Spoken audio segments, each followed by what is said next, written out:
My husband, John, he loves a nice thick cut pork chop. We're gonna make a really simple sauce. It's really kind of a side dish and a sauce married together. We're gonna make a maple mustard apple topping for the pork chops or the chicken. So we're gonna do the rice in a few minutes. Let's start with the pork chop portion of this. So about a quarter cup of good cider vinegar with a little bundle of thyme. You're gonna infuse the vinegar just like you would infuse oil. When that reduces down and comes to a boil, then I add the rest of the ingredients. You're gonna take a couple of apples. These are Honeycrisp or Gala. Throw those in. And then we're going to add about a half a cup each of good maple syrup, real maple syrup, and a little chicken stock. Gives the sauce some depth of flavor. And a good half a jar or fat quarter cup of grainy mustard. We're actually adding an extra rub to our chops. I have hot paprika, or you can use cayenne pepper. I have smoked sweet paprika, very trendy ingredient. I love it. Pimenton is the other name for this. A little granulated onion and granulated garlic. They're buddies. They like to travel together. A little drizzle of vegetable or regular olive oil in our skillet. We're gonna get the chops cooking, and when we come back, we're going to deal with our rice. I'll show you the fancy rice right after this.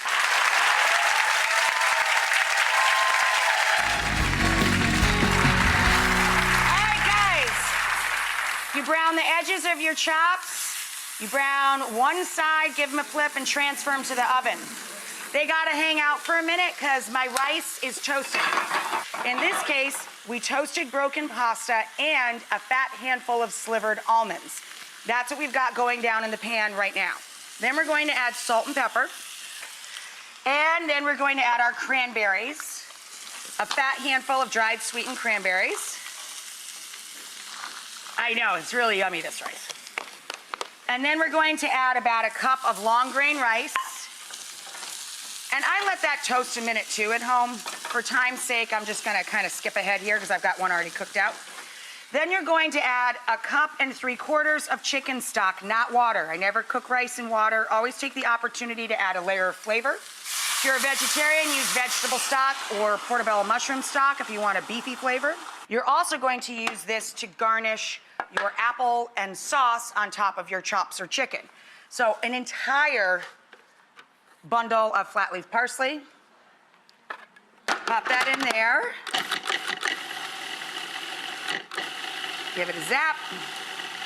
And then you're going to trim up your scallions of the little baby root ends. Run your knife through. And we're gonna add all of our scallions and most of our parsley to the rice just before you serve it so that they retain their color and their flavor. When we come back, we'll make this beautiful dinner hit the plate right after this. Okay, guys. So here is our cranberry almond rice pilaf with our scallions and parsley cooked in chicken stock with salt and pepper. Literally, we served this on Christmas Day in our family. Okay, then we have our chops with the smoked paprika and the onion and garlic already in the rub on the outside, and then the hot paprika or cayenne for some heat with that. When I took the chops out of the oven, I put them on the plate to rest. In that same pan, I put a couple tablespoons of butter to loosen up any of the pan drippings from the cooking process, okay? So now I've got just a plain butter sauce, basically. And then we're going to add acidity. Acid is really important in cooking. I'm gonna hit the pan with lemon juice.